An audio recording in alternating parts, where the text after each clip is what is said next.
આગળ જાય છે. યથાશક્તિ સમજવાનો પ્રયાસ કરીએ છીએ. સકલ વિશ્વ, વિશ્વાત્મક, ષડદ્રવ્યાત્મક વિશ્વ વ્યવસ્થા એની વાત ચાલે છે અને તેમાં જે થોડુંક બાકી છે એના જ અનુસંધાનમાં તે આંક 28માં કે 5 અસ્તિકાય રૂપ લોક એટલે વિશ્વ છે.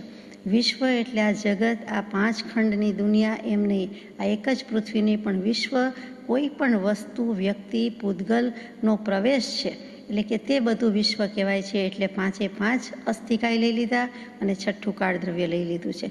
5 અસ્થિકાય એટલે બીજું કાંઈ નહીં, ધર્માસ્થિકાય, અધર્માસ્થિકાય, આકાશાસ્થિકાય, પૂતગલાસ્થિકાય અને જીવાસ્થિકાય. આ 5 અસ્થિકાય છે.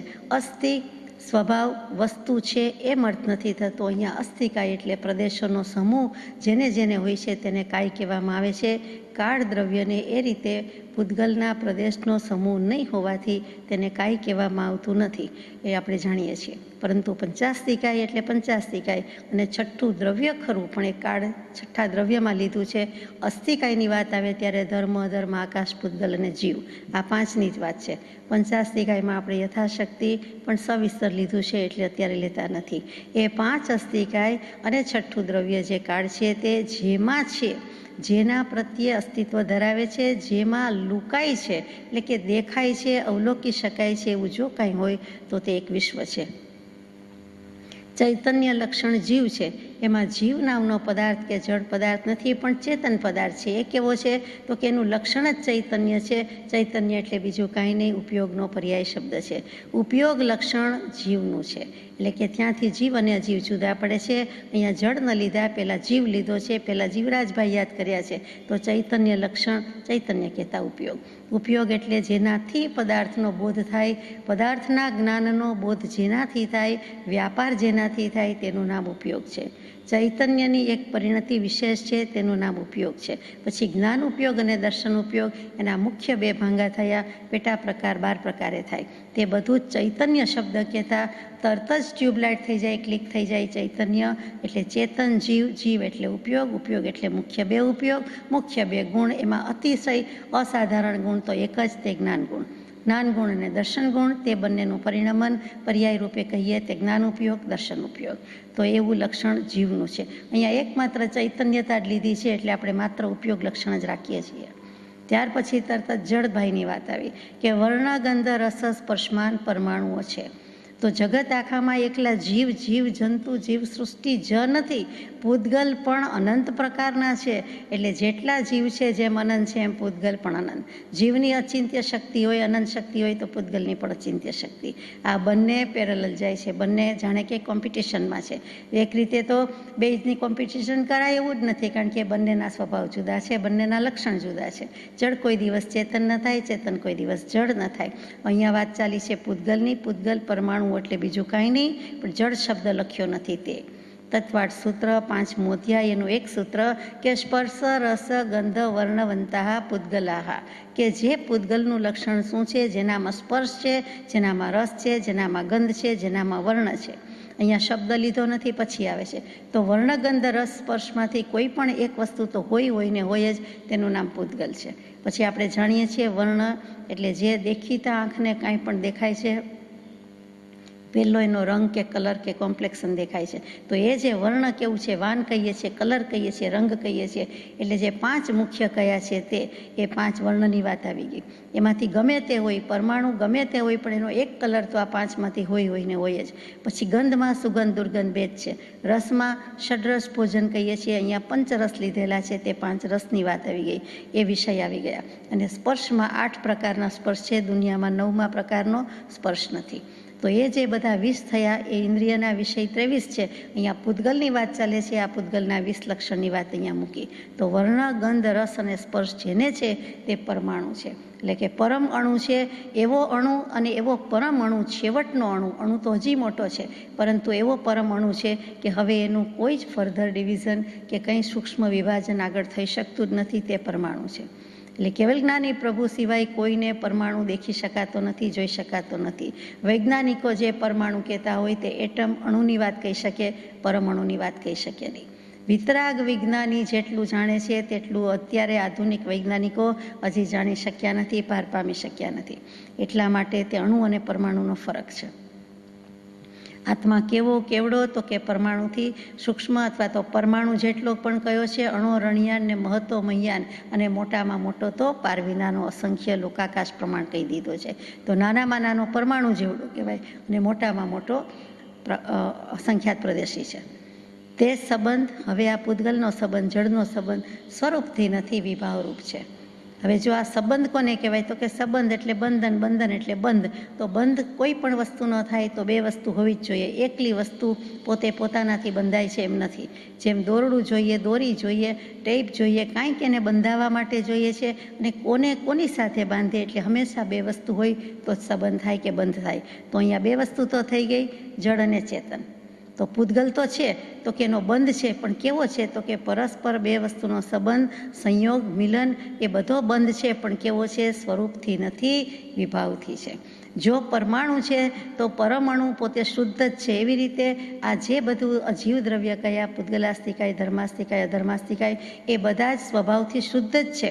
પણ એ વિભાવ પરિણતિને ક્યારે ભજે છે તો કે એકમાંથી અનેક થાય છે અથવા અનેકમાંથી એક થાય છે. તો કે પૂતગલ છે, પરમાણુ છે, એ પણ જ્યારે એક જ છે ત્યારે શુદ્ધ જ છે. પરંતુ પછી તો કે સ્વભાવ અને શુદ્ધ છોડે છે એટલે સ્કંદ મળે છે. અનંત પૂતગલ પરમાણુનો બનેલો ભળેલો સ્કંદ થાય છે. એટલે તે વખતે તે વિભાવ દશાને ભજે છે એમ કહીએ. વળી જીવ અને પૂતગલનો સંયોગ સંબંધ થાય છે તો ત્યાં પણ વિભાવ દશા થઈ. સીધી રીતે કહું તો મીઠું અને પાણી, તો પાણીમાં મીઠું નાખી દેતા મીઠું ઓગળી ગયું, તો મીઠાએ પોતાનો સ્વભાવ છોડ્યો નથી, પણ એમાં ઓગળી ગયું, લય પામી ગયું. તો કે જ્યારે એકલું મીઠું હતું ત્યારે એને શુદ્ધ સ્વભાવી મીઠું, ખારાશ, એનો ગુણ 100% એમ કહેતા હતા. અહીંયા એ પોતાનું મીઠાપણું એટલે ખારાશ પણ ગઈ અને સાથે પાણીનો ભાગ પણ આવ્યો. અને પાણી પણ શુદ્ધ જે પોતે દ્રવ્ય ધરાવતું હતું એની બદલે હવે મીઠું આવતા એ પણ કમ્પોઝિટ ફોર્મ કે બંનેનું મિક્સચર થઈ ગયું. એટલે બંનેએ સ્વભાવ દશા છોડી, બંનેની વિભાવ દશા આવી. એ રીતે અહીં કેવું છે કે તે સંબંધ સ્વરૂપથી નથી, મૂળથી નથી, સ્વરૂપથી દ્રવ્યથી જે કહીએ તે એની સાથે ચોંટાયેલું, વણાયેલું એવું નથી. મીઠા સાથે ખારાશ એ સંબંધ એનું સ્વરૂપ છે, પરંતુ એ ગમે ત્યાં મૂકવા વાપરવામાં આવે તો ત્યારે એ વિભાવ રૂપે થાય છે. એવી જ રીતે અહીંયા કહી દીધું કે આ વર્ણગંધ રસ સ્પર્શવાળા જે પૂતગલ પરમાણુ છે તે બધાનો સંબંધ થાય છે, તે સ્વરૂપથી નથી, વિભાવથી છે. એટલે કે સ્વભાવથી નથી, વિભાવથી છે. એવી જ રીતે બીજી રીતે કહીએ કે કેટલોક બંધ ઓટોમેટિક થતો હોય છે, એ પણ સાચું છે.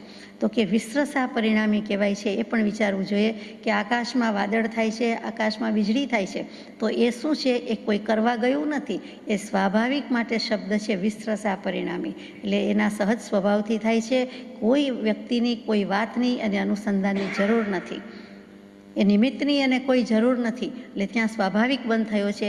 બીજી કોઈ પણ વાતમાં આપણે એક વસ્તુને બીજી વસ્તુ સાથે બંધ કરવો હોય, બાંધવી હોય તો વસ્તુની જરૂર પડે છે, તેમાં જરૂર પડતી નથી.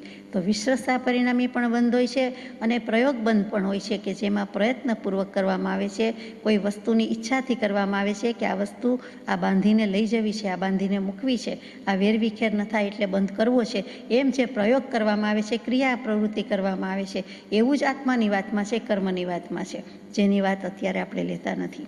તો આ સંબંધ છે એ સ્વરૂપથી નથી, વિભાવરૂપ છે.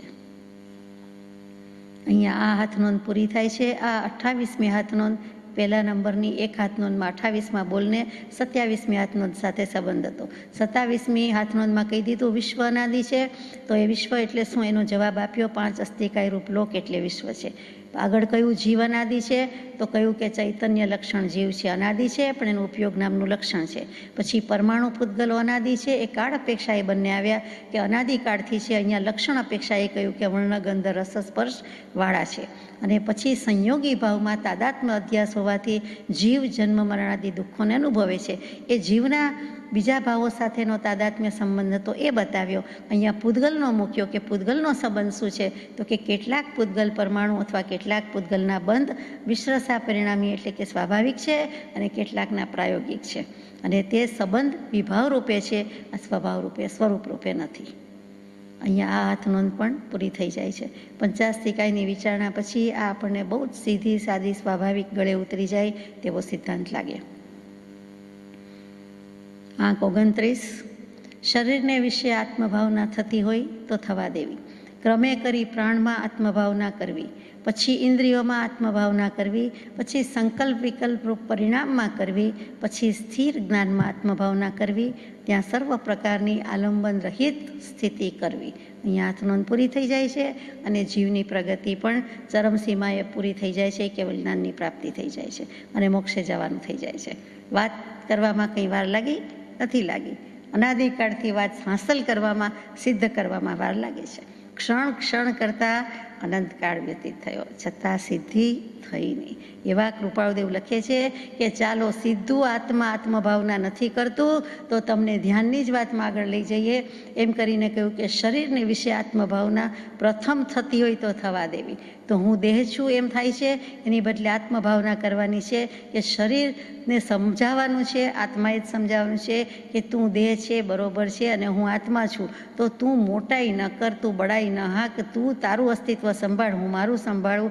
એમ કરીને આત્મા કહે છે કે શરીરને વિશે આત્મભાવના થતી હોય તો થવા દેવી. તું દેહ નહીં, ઘડીભર માન કે હું દેહ, પણ આત્માને કારણે, આત્માના નિમિત્તે છે. આત્મા છે તો શરીર છે, કાયા છે, સાથે છે, નહીં તો નિશ્ચેતન શબ કહીએ છીએ.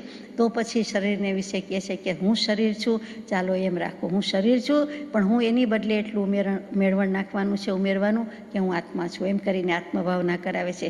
એઝ એ હોલ, આખા શરીરની સાથે, હાથને પગને કોઈને કહેવાની બદલે આખી જ કાયા છે અને કહી દે છે કે આ કાયા તે હું, તો હું તે આત્મા, એમ ઊંધેથી લઈ જાય છે.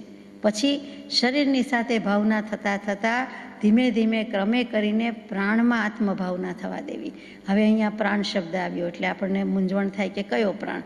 તો કે મનુષ્ય જીવનને વધુમાં વધુ 10 પ્રાણ હોઈ શકે.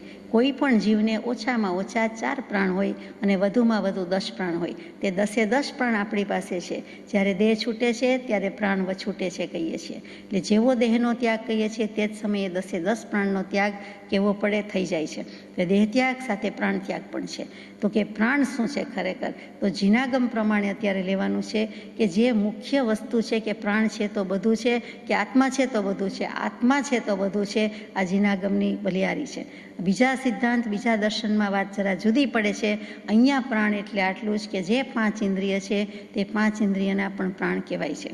એટલે કે 5 ઇન્દ્રિય એટલે હાથ પગ નથી આવતા. કાયા, જીભ, નાક, આંખ અને કાન, આ 5 ઇન્દ્રિય છે. એ 5 ઇન્દ્રિયમાં પ્રાણ રહેલા છે.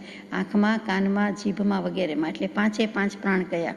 પછી મનોબળ, વચનબળ અને કાયબળ, એટલે કે મન, વચન, કાયા, એ ત્રણેયની શક્તિ છે. પેલું કાયાનું પ્રાણ લીધો એ શરીરના અંગ ઉપાંગ અવયવની રીતે લીધા. અહીંયા મનોબળ, વચનબળ ને કાયબળ લીધું, એટલે કે શરીરની જે શક્તિ પ્રવર્તે છે તે સમજવા માટે કહું કે જેમ કે કાન બહારથી દેખાય છે, આંખ દેખાય છે, તેવો જ અંદર બીજો કાન છે. તો બહારથી દેખાય છે એ બાહ્ય કાન થયો, એનો સ્થૂળાકાર થયો, એટલે એનામાં પ્રાણ છે એમ કહેવાનું છે. એ ચામડીમાં નથી એમ નહીં, પરંતુ સાથે સાથે અંદર પણ કાન જ છે. કાન જેવી જ ઇન્દ્રિય છે જે ખરેખર જેની શક્તિ વડે સાંભળી શકીએ છીએ. તો કે એને પણ લઈ લીધી છે. એટલે કે બંને લઈ લીધું છે. એ પ્રાણ 5 ઇન્દ્રિયના 5 પ્રાણ, મનોબળ, વચનબળ, કાયબળ, અને 9મું શ્વાસોચ્છ્વાસ, અને 10મું આયુષ્ય.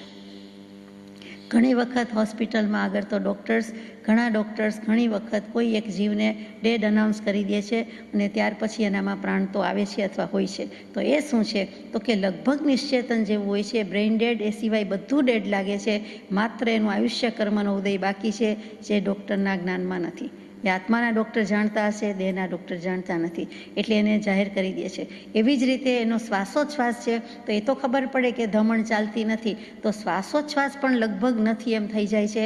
પણ આયુષ્ય નામ કર્મનો ઉદય જે બાકી છે, આયુષ્ય કર્મનો ઉદય બાકી છે, એટલા માટે એને ખબર પડતી નથી અને કહી દે છે. પછી પાછો પ્રાણ સંચાર તો ચાલુ થઈ જાય છે. તો આવી રીતે પ્રાણ જે કીધા છે તે 10 પ્રાણ છે. એમાં શ્વાસોચ્છ્વાસ અને આયુષ્ય એ પણ પૂરા થાય ત્યારે ખરેખર વ્યક્તિને મૃતપાઈ જાહેર કરવી જોઈએ. બીજું દેખાય છે, બીજું સમજાય છે કે બધું શાંત થઈ ગયું, બધામાંથી ચેતનનો પ્રવાહ ધસમસતો હતો એ જતો રહ્યો, પરંતુ હજી આ 2 વસ્તુ બાકી રહી ગઈ છે. એમાં શ્વાસોચ્છ્વાસની પણ ખબર કોઈ વાર નથી પડતી અને આયુષ્યની તો પડતી જ નથી. તો આ 10 પ્રાણની વાત છે. તો એમાં આત્મભાવના થતી હોય તો કરવા દેવી. એટલે માનો કે આપણે શ્વાસ લઈએ છીએ, મૂકીએ છીએ, તો એ વખતે શ્વાસ લેતી વખતે સ બોલાય છે અને મૂકતી વખતે ઉચ્છ્વાસ રૂપે નિશ્વાસ રૂપે હ બોલાય છે તો સહ અહમ એટલે સોહમ સોહમ થાય છે. શ્વાસ લીધો, શ્વાસ મૂક્યો, એમાં સ ને હનો જ અવાજ આવે, ગમે તે ભાષા હોય પણ એ જ આવશે તો એ સોહમ છે. તો એ રીતે આત્મભાવના થવા દેવી કે હું તે સ્વરૂપ છું. આ શ્વાસોશ્વાસ લઉં છું એ પણ આત્માની શક્તિ છે, આત્માના બળથી છે, તો એમાં આત્મભાવના કરવાની કીધી. ત્યાર પછી આગળ જઈએ, ઇન્દ્રિયોમાં આત્મભાવના કરવી. તો 5 ઇન્દ્રિયની વાત તો જાણીએ છીએ કે હાથ પગને નથી લીધા, એ કર્મેન્દ્રિય છે, પણ જે કાયા જીભ નાક આંખ ને કાન કહ્યું છે, તો જીભમાં કંઈ લેતી ખાતી પીતી મૂકતી વખતે યાદ આવે કે આ દેહ ખાય છે કે આત્મા ખાય છે, કોણ વાપરે છે અને કોને સ્વાદ આવે છે અને કોને બેસ્વાદ લાગે છે, કોને નીરસ ભોજન લાગે છે, કોને સ્વાદિષ્ટ ભોજન લાગે છે. એ વખતે પણ આવા જો કંઈક વિચાર છે તો એ વખતે આપણને સ્વાદેન્દ્રિયમાં સ્વાદ લેતા મૂકતા એની વાત કરતાં પણ આપણે આત્મભાવના કરવા દીધી એમ કહેવાય કે એમાં આપણે આત્માનો વિચાર કરીએ છીએ. પછી સંકલ્પ વિકલ્પ પરિણામમાં આત્મભાવના થવા દેવી. છેલ્લે આવ્યું છે પણ બહુ અઘરું છે કે જે સંકલ્પ વિકલ્પ આવે છે, કોઈ પણ વ્યક્તિ, વાત, વસ્તુ અચાનક કર્મના ઉદયથી આપણને યાદ આવી જાય છે. આપણે પ્રયોગ કરતા નથી. આપણે સ્વાધ્યાય ભક્તિમાં બેઠા હોઈએ, નિર્દોષ બેઠા હોઈએ, નિષ્પાપ બેઠા હોઈએ, પણ આપણને ગમે ત્યાંથી કોઈક વ્યક્તિ, કોઈક દેશ, કોઈક સીન, કોઈક વાત આમ સહેજ આવી જાય, લહેરની માફક આવી જાય. શા માટે આવે છે? તો કે પૂર્વકર્મનો ઉદય છે. કોઈક વખત એવું બને કે એ જ વ્યક્તિ, વાત, વસ્તુના વિચારમાં હોઈએ અને પછી સ્વાધ્યાય ભક્તિમાં બેઠા હોઈએ અને આવી જાય, એ બનવા જોગ છે, તો પણ એ પૂર્વકર્મનો ઉદય જ કહેવાશે. અને ત્યાર પછી શું થાય છે તો કે આવે છે અને જાય છે, તે વખતે આપણે એમાં મર્જ થઈ જઈએ છીએ, જોઈન થઈ જઈએ છીએ. આપણાથી વધારે વિચારણા થઈ જાય છે, વધારે સંકલ્પ વિકલ્પ થાય છે, સાચા કે ખોટા, સારા કે ખરાબ, અથવા એ વાતમાં આગળ લંબાવીએ છીએ એટલે ત્યાં સંકલ્પ વિકલ્પ રૂપનું આગળ વિસ્તૃતિકરણ થઈ જાય છે. એ ન થવા દેતા એમ વિચારે કે મને આવે છે, અત્યારે આવ્યો વિચાર, મારે એનું કામ નથી, એમાં કંઈ રસ લેવો નથી, અત્યારે આટલી જ વાત, બીજા બધા કામ, બીજી બધી પ્રવૃત્તિ, બીજી બધી ચેષ્ટા ક્રિયા પછી કરીશ, એમ કરીને ત્યાં સ્થિર થઈ જાય. સંકલ્પ વિકલ્પ આવ્યા અને ગયા, આવે છે ને જાય છે, એ જ સૂચવે છે કે એ જુદા છે. એનો જોનારો, જાણનારો પોતે જુદો છે, પોતાનું આત્મતત્વ કંઈક જુદી વસ્તુ છે. આ મનના પરિણામ એથી ભિન્ન છે, એ સંકલ્પ વિકલ્પ કહેવાય છે. અને તે હું નથી, હું તે સ્વરૂપે નથી, એમ કરીને સંકલ્પ વિકલ્પથી પણ નીકળી જાય છે. એટલે કે એમાંથી આત્મભાવના કરે છે. આવે છે, આવવા દે છે, એમાં લંબાવતો નથી, ઉપશમ આવી દે છે. અને ત્યાં કયા જોરે ઉપશમ આવે છે તો કે હું જુદો, એ જુદા, એ મારા નથી. એ આવે છે ને જાય છે. પવન મારો નથી, હવા મારી નથી, એકની નથી, બધા વચ્ચે વેચાઈ જાય છે. ગમે ત્યાંથી આવે છે, ગમે ત્યાં પ્રસરી જાય છે. એમાં સારું ખરાબ ન કરવું એ મારું કામ, સાચું ખોટું ન કરવું એ મારું કામ. પણ ભલે આવે ને ભલે જાય, એમાં પોતે કાંઈ ઇન્વોલ્વ થતો નથી. તો એ વખતે આત્મભાવના છે. અને આત્મભાવના કરતાં કરતાં આત્મ સ્વભાવનું ભાન થઈ જાય. પહેલાં જિજ્ઞાસા રૂપે, પછી વિચારણા રૂપે, અને ત્યાં જ તેને એ ભાન થઈ જાય. એટલા માટે આત્મ સ્વભાવનું અને આત્મભાવનાનું એટલું મહાત્મ્ય છે. તે જ તો કરવાનું છે. અને પછી સમ્યક દર્શન થઈ ગયું, સ્વભાવનું ભાન થઈ ગયું, કર્મની સંતતિ તૂટવા માંડી, એટલે સ્થિર જ્ઞાન થાય છે. તેમાં આત્મભાવના કરવી એટલે કે હવે જ્ઞાન સ્થિર થયું. કોઈ પણ વસ્તુ સ્થિર હોય તો જ એમાં કંઈક થાય. લેતી દેતી વખતે પણ વસ્તુ સ્થિર હોય, હાથ સ્થિર હોય તો આપી શકાય છે, ગ્રહણ કરી શકાય છે, ચૂક આવતી નથી, ઉપયોગ ચૂકી જવાતો નથી. તેમ અહીંયા પણ સ્થિર જ્ઞાનની વાત કરી છે. એટલે કે જ્ઞાન તો સારું જ છે, સમ્યક છે, સ્થિર છે, પણ અહીંયા સ્થિર થયું, પોતાને સ્થિર ઉપયોગ થતાં, પોતાને ઉપયોગ સમ્યક થતાં એ સ્થિર જ્ઞાન થયું. અને એમાં હવે આત્મભાવના કરવાની છે. એમાં આત્મભાવના કરે, ટકાવતો આત્મભાવના ભાવતા ભાવતા વધુમાં વધુ 48 મિનિટમાં એક સમય ઓછો, અને તેને કેવલ જ્ઞાન થઈ જાય. ત્યાં સર્વ પ્રકારની અન્ય આલંબન રહિત સ્થિતિ કરવી. હવે એક શ્રુત ભગવાનનું વચન માથા પર હતું, કેવલ જ્ઞાન થઈ ગયું. હવે એ શ્રુતનું પણ અવલંબન નથી, એક શબ્દનું પણ અવલંબન નથી. શુક્લ ધ્યાનની શ્રેણી ચડે છે, 2 શિખર સર થઈ ગયા, બીજા 2 શિખર સર કરે છે. ત્યાં કોઈ પછી છેલ્લે આલંબન નથી. શબ્દનું, શ્રુતનું કોઈ જાતનું આલંબન નથી. પોતે આત્મા, બસ આત્મા. અને એ રીતે અન્ય આલંબન રહિત સ્થિતિ કરવી. આત્માને આત્માનું જ આલંબન છે. પહેલાં પણ એમ જ હતું, પણ સાથે શ્રુતનું પણ હતું. હવે એ પણ આલંબન નથી. હવે મંત્ર ગણતા ગણતા મંત્ર પણ ભૂલી જાય છે, શબ્દનું પણ અવલંબન નથી. એવી સ્થિતિ કરવાની વાત મૂકી છે.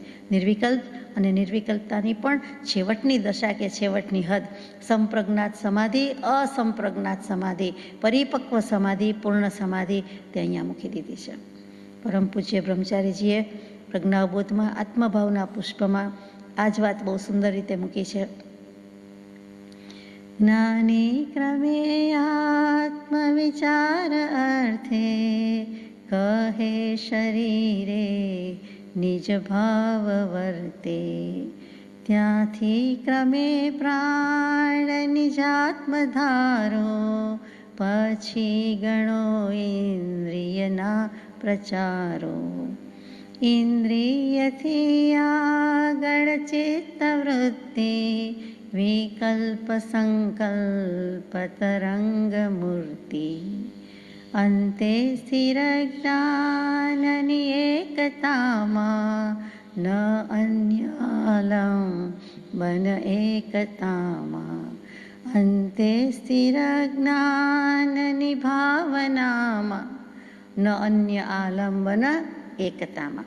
ભાવના અને એકતા કહી દીધી. ગઈકાલે વાત આવી હતી અનુપ્રેક્ષા, ભાવના, એ બધાનો ફરક શું છે, ધ્યાનનો ફરક શું છે. અહીંયા એ જ વાત પાછી આવી કે ભાવના કઈ છે તો કે સ્થિર જ્ઞાનની ભાવના, અને એકતા કઈ છે તો કે એકતા જ હોવાથી જ્ઞાન સ્વભાવી આત્મા પોતાના સ્થિર જ્ઞાનની ભાવના ભાવતો ભાવતો જ્ઞાની જ્ઞાન સાથે સ્થિર થઈ ગયો. બંને એક થઈ ગયા એટલે હવે કોઈ આલંબનની જરૂર રહી નથી, કોઈ શરણની જરૂર રહી નથી, અને આત્મા આત્મા થઈને પરમાત્મા થઈને રહી જાય છે.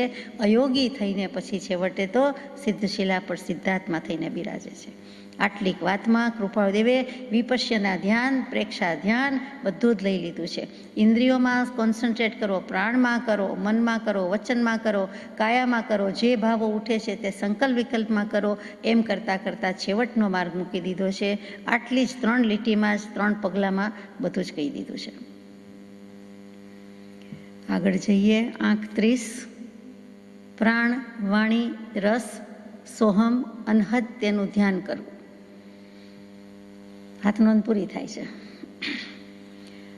આત્માએ કેવી રીતે ધ્યાન કરવું એ આવ્યું. ચિદાનંદ ઘન છે અને એનું ધ્યાન કરવાનું છે. પછી વિશ્વ વ્યવસ્થાની વાત મૂકી. તો જીવને આત્માની સાથે સાથે કૃપાળુદેવ જળને પૂતગલને મૂકતા નથી, એને પણ ભેગું જ રાખવું પડે છે. કેમ કે દેહ છે એ પણ આમ તો જળ જ છે, એટલા માટે એની સાથે સાથે રાખવું પડે છે. એટલે પ્રાણ, વાણીને રસ લેવા પડ્યા છે કે છે તો કરનારો આત્મા જ, પણ કોનું કરશે, કોનું ધ્યાન કરશે? તો કે પ્રાણનું ધ્યાન ધરો, વાણીનું ધ્યાન ધરો, રસનું ધ્યાન ધરો. પ્રશ્ન થાય કે પ્રાણ એટલે શું? તો કે પ્રાણ એટલે હમણાં જ વાત થઈ તે 10 પ્રાણ જીનાગમથી કયા તે. પ્રાણ એટલે શ્વાસ, શ્વાસમાં લેતા મૂકતા જે વાયુ નીકળે છે, ગેસ કહીએ છીએ, એ વાયુને, હવાને પણ આપણે પ્રાણ કહેવું પડે. એટલે શ્વાસ, શ્વાસનો વાયુ પ્રાણવાયુ કહીએ છીએ, એ પણ છે.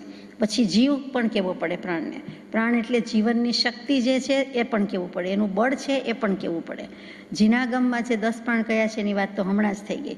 આ બધા પ્રાણના અર્થ થાય. એટલે એમાં અગત્યની વાત આવી કે પ્રાણ વિનિમય આવે છે, જે મેસ્મેરિઝમની વાત હતી, અત્યારે અપ્રસ્તુત છે, પત્રમાં આવી ગઈ છે. તો કે એમાં પણ જે પ્રાણ સંચાર રેકી દ્વારા કરે છે, તો કે પોતાનો પ્રાણ પોતાના જીવનની પોતાની જે શક્તિ છે એ શક્તિપાત કહીએ છીએ, તે બીજામાં રેડે છે, રોપે છે. એમ તો એક્સપર્ટ સિવાય થઈ શકતું નથી, અને એ કરનારા જુદા, એ દ્રવ્ય પ્રાણાયામની વાત છે. પણ અત્યારે પ્રાણની વાત હોવાથી આપણે લઈએ છીએ કે પ્રાણ. પછી એના પરથી શબ્દ આવ્યો પ્રાણાયામ, રેચક, કુંભક અને પૂરક. એ 3 પ્રાણવાયુ કે પ્રાણાધાર, પ્રાણાયામ. અને પછી હેમચંદ્રાચાર્ય જે મૂક્યા તે 7 પ્રાણાયામ કીધા છે. એ બધાની વાત પણ અહીંયા લેવાની નથી. સમજવાનું એમ છે કે પ્રાણ શું છે. તો આગળ જઈએ કે પ્રાણ કોને કહેવાય. આપણે જીનાગમથી સમજી ગયા, પણ ઇતર દર્શનનો પ્રાણ કોને કહે છે અને કેવી રીતે કહે છે, બહુ મજાની વાત છે. 4 વેદ કયા, એમાં અથર્વવેદ. અથર્વવેદને પ્રશ્નોપનિષદ સાથે સંબંધ, અને પ્રશ્નોપનિષદ એટલે મુખ્ય 11-15 ઉપનિષદમાં એનું એક. ખરેખર તો 100-125 ઉપરાંત અત્યારે 150 જેટલા નાના મોટા ઉપનિષદ મળી શક્યા છે, પ્રકાશિત પણ થઈ ચૂક્યા છે. પણ મુખ્ય જે 12, 15, 20 છે એમાંનું એક છે તે પ્રશ્નોપનિષદ. અને તેમાં એક આશ્રમમાં એક ગુરુ એટલે પીપલાદ ઋષિ અને એમના 6 શિષ્યો એ બધા રહેતા હોય છે. એમાં બધું અભ્યાસ પૂરો થઈ ગયો છે તો પીપલાદ ઋષિ કહે છે કે હવે તમારે કંઈ પૂછવું હોય તો પૂછજો, કે તો મને આવડતું હશે તો કહીશ, હું જવાબ જરૂર આપીશ, બાકી હવે મારે કાંઈ કહેવાનું રહ્યું નથી. તો એ થોડા વખત પછી 6 શિષ્યમાંથી એક શિષ્યને, કાત્યાયન નામના શિષ્યને પ્રશ્ન થયો કે હું પૂછવાની રજા લે છે. કેવી સુંદર રીતે પૂછે છે કે હે ભગવાન, મને એક પ્રશ્ન છે, હું પ્રશ્ન પૂછી શકું છું? અને પછી જે પ્રશ્ન છે તે કે આ વિશ્વમાં ઉત્પન્ન થનારા પ્રાણીઓ ક્યાંથી જન્મ પામે છે?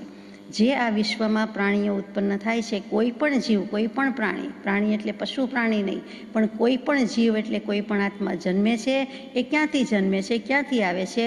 આ બહુ જ પાયાનો અને મૂળભૂત પ્રશ્ન કહેવાય અને પૂછે છે. તો પીપલાદ ઋષિ જવાબ આપે છે કે પ્રજાપતિએ પ્રજા ઉત્પન્ન કરી છે. તપ દ્વારા એમણે એક યુગલ ઉત્પન્ન કર્યું છે, જેમાં પ્રાણ તે પુરુષનું રૂપ છે અને રાઈ નહીં પણ રઈ તે સ્ત્રીનું રૂપ છે.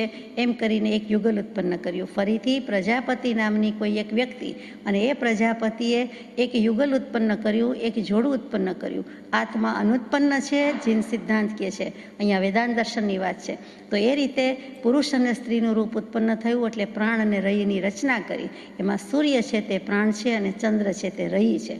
અને જેટલા આપણને સ્થૂળ ભૌતિક બાહ્ય વસ્તુ દેખાય છે, પદાર્થ દેખાય છે, તે બધા જ રઈ રૂપે કહેવાય છે.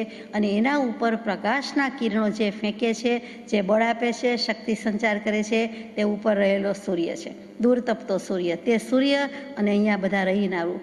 આ રીતે એમણે એક જવાબ આપ્યો છે. અને તેથી જ સૂર્યને વૈશ્વાનર નામનું રૂપ આપવામાં આવે છે અને સૂર્યને આદિ પ્રાણ કહેવામાં આવે છે.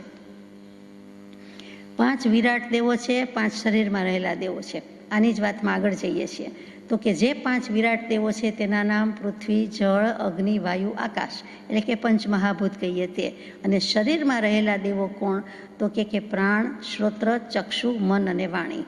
એટલે 5 ઇન્દ્રિય કહેવાની બદલે અહીંયા જુદી રીતે મૂક્યું છે કે પ્રાણ છે, શ્રોત્ર એટલે કાન છે, ચક્ષુ એટલે આંખ છે, મન એટલે મન છે, અને વાણીને પણ લઈ લીધી છે. આમ પ્રાણમાં પણ આ 5 વસ્તુ લઈ લીધી. કૃપાળદેવે એમનામ અહીંયા લખ્યું ન હોય કે વાણીનું ધ્યાન ધરો, રસનું ધ્યાન ધરો અને સાથે સાથે સોહમનું પણ ધ્યાન ધરો. અને પહેલું મૂક્યું તે પ્રાણ. પ્રાણનું ધ્યાન ધરવાનું છે, તો પ્રાણ શું એ સમજવાની વાત છે. હવે એક વખત આ 5 વિરાટ દેવો છે એટલે કે પંચમહાભૂત એ પરસ્પર ઝઘડી ઉઠ્યા અને કહે છે અભિમાનથી, મોટાઈથી, ઇગોઇસ્ટિક હોવાથી કે અમે જ શરીરને ધારણ કર્યું છે. 5 અંદર પણ કહે છે કે હું છું તો બધું છે. આપણા 5 આંગળી ભેગી છે તો જમાય એમ નથી. હાથથી જમવું હોય તો 5 આંગળી જોઈએ છે. તો એવી જ રીતે અહીંયા કહે છે કે 5 નહીં, હું એક જ મહાન છું. એમ 5ને આપસમાં લડાઈ થઈ અને તે મોટાઈ હતી. એ મોટાઈને પછી કેવી રીતે? તો કે પ્રાણ જે 5માં એક આવી ગયો, એણે સમજાવ્યું કે તમે બધા જ શાંતિ રાખો, વિવાદ ન કરો. હું એક જ એવું તત્વ છું કે આ શરીરને ધારણ કરું છું. અને એમણે જજ તરીકે કરી બતાવ્યું, ખરેખર કરી બતાવ્યું કે હું જઉં તો શું હાલત થાય છે. તો પ્રાણનો ત્યાગ થતાં શરીરનો ત્યાગ, ઇન્દ્રિયોનો ત્યાગ, બધી ઇન્દ્રિયોને નીકળી જવું પડ્યું, વાણીને બંધ થઈ જવું પડ્યું, વગેરે વગેરે. એટલે પ્રાણ કહે છે કે જે કંઈ છે તે હું છું તો લાઈફ છે તો બધું છે, તો આત્મા છે, બાકી નથી. તમે વિવાદ ન કરો. એટલે કે પ્રાણ ત્યાગ થતાં બધું ત્યાગાઈ ગયું. હવે પ્રાણનું આટલું બધું મહાત્મ્ય છે. વાત સાચી છે કે પ્રાણ જ અગ્નિ છે, પ્રાણ જ દેવ છે, પ્રાણ જ પર્જન્ય એટલે એક સુંદર શબ્દ છે. એનો અર્થ થાય છે મેઘ. હું જ વરસાદ છું, હું જ વાયુ છું, હું જ હવા છું, હું જ અમૃત છું, હું જ બળ છું અને હું જ શક્તિ છું. એમ કરીને પોતાની પ્રતિષ્ઠા કરી કે મારી પ્રતિષ્ઠામાં, મારામાં આ બધું આવી જાય છે. ગર્ભમાં રહેલો પ્રજાપતિ પ્રાણ છે અને તે જ બહાર આવીને જન્મ લેનારો છે, એમ જવાબ આપે છે. બીજો કોઈ નથી. જીનાગમથી સમજીએ તો આત્મા જ છે. આત્મા જ ઇન્દ્રિય ઊભી કરે છે, બનાવે છે, શરીર ધારણ કરે છે. આત્મા પોતાની અનંત શક્તિથી જ બધું કરે છે, જન્મે છે વગેરે. અહીંયા પ્રાણ કીધેલું છે. એટલે પ્રાણને અન્ન પણ કહી દીધું છે અને સર્વ વ્રતનો સ્વામી કે અધિપતિ પણ કહી દીધું છે. માતા જેમ બાળકનું રક્ષણ કરે છે, એવી રીતે પ્રાણ સમસ્ત સૃષ્ટિનું, સર્વનું રક્ષણ કરે છે. આ જે 4 વેદ, એમાં અથર્વવેદ એનું પ્રાણ સૂક્ત અને પ્રાણ સૂક્તનો સારાંશ આ પ્રાણ છે. હવે પહેલાં કાત્યાયન ઋષિને જે પ્રશ્ન થયા હતા, પીપલાદ ઋષિએ પ્રશ્ન પૂછવાની છૂટ આપી. પછી એણે એક પ્રશ્ન પૂછી લીધો, પછી બીજા એક શિષ્યને પ્રશ્નો થયા. એના પણ 6 પ્રશ્ન જાણીતા છે. તો એ પ્રશ્નમાં પૂછે છે કે પ્રાણ કે જીવનનું ઉત્પત્તિ સ્થાન શું? જવાબ આપે છે કે આત્મા જ પ્રાણનું ઉત્પત્તિ સ્થાન છે. બીજો પ્રશ્ન પૂછે છે કે પ્રાણ શરીરમાં કેવી રીતે આવે છે? તો કે પડછાયાની જેમ આત્મા છે કે શરીર છે એનો પડછાયો સાથે ને સાથે હોય, તેમ આત્માની જેમ પડછાયાની સાથે આવે છે, અનુસરે છે, અને તેનું નામ જ મન છે. પ્રાણ શરીરમાં કેવી રીતે આવે છે? તો કે પ્રાણ શરીરમાં પડછાયાની જેમ આત્માની સાથે આવે છે અને એનું નામ અહીંયા મન કહી દીધું કે મન વડે આવે છે. પ્રાણ શરીરમાંથી ક્યાં થઈને નીકળી જાય છે? તો જવાબ આપે છે કે કોઈ એક સુષુમ્ણા નાડી, આમ તો હજારો નાડી છે, એમાંથી કોઈ એક સુષુમ્ણા નાડીના માર્ગથી અને ઉદાન પ્રાણ, ઉદાન વાયુ જે કહીએ છીએ તે, એનાથી શરીરની બહાર શુભાશુભ કર્મ કે ભાવ કર્યા હોય તે અનુસાર નીકળી જાય છે.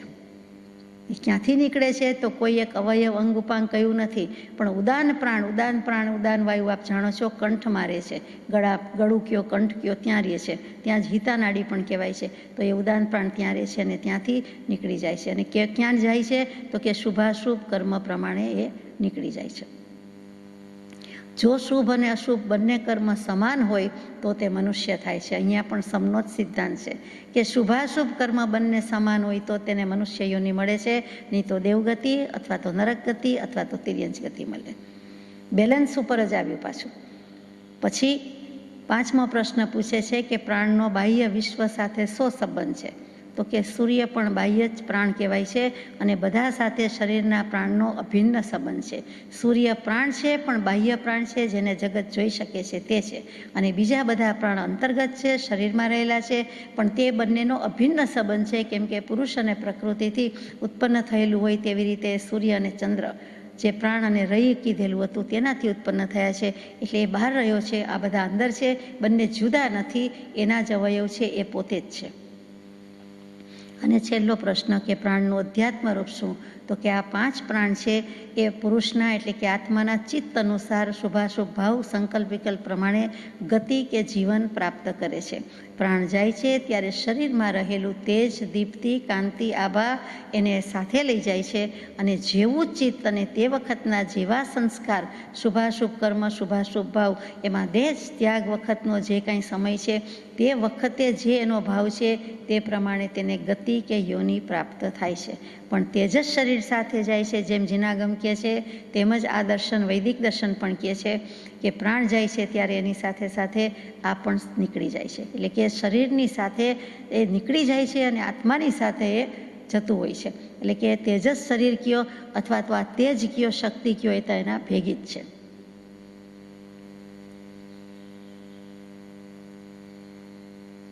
એક સવાલ હતો કે પ્રાણ કેવી રીતે વિભક્ત કરીને શરીરમાં રહે છે?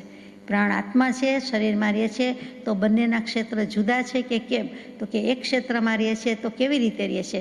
તો કે મુખ્યપણે પોતે જ એમાં અસ્તિત્વ ધરાવીને પોતે જ કામ કરે, પોતે જ શેઠ, પોતે જ સ્વામી. તો કહે છે કે પોતે પ્રાણ મુખ્ય છે અને એ બીજા પ્રાણને શરીરમાં કામે લગાડે છે.